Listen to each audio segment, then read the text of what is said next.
Camera வந்து நூலில் போய் வாங்கணும். இது வந்து ரூபா வந்து 68 ரியால், 63 ரூபாய் சொன்னாங்க. அதுதான் ரேட்டு. இது வந்து ஆஃபர் வந்து 68 ரூபாய், ஆனால் பேலன்ஸ் அதிகம். அதுனா இது போய் நூலில் போய் தான் வாங்கணும். இது கொண்டால் முன்ன வாங்கணும். அது கொஞ்ச நாள் முன்னா. ஆனால் இது வந்து பேசனா. இது இப்போ ஃபோன் ரிப்பேர் ஆயிட்டுனா இது வந்து கேமரா பேசினா.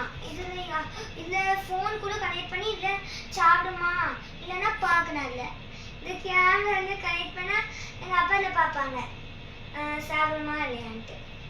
இல்லைன்னா ஏதாவது இடத்தோட இருந்தாங்கன்னா இது வந்து உயு சவுண்ட் வரும். இதுக்குள்ள இதில் ஒரு பெல்லு போட்டிருக்கோம். அதில் அதை ப்ரெஸ் பண்ண இது சவுண்ட் வரும். அதை ஆஃப் பண்ணோன்னா ஒரு வாட்டி அகெயின் ப்ரெஸ் பண்ணும். அப்போ இது வந்து அந்த பெல் வந்து உயிரோட ஆஃப் ஆயிடும். அப்போனா இது வந்து கேமரா. இது வந்து 68 ரூபா. ஓகே, பாய்.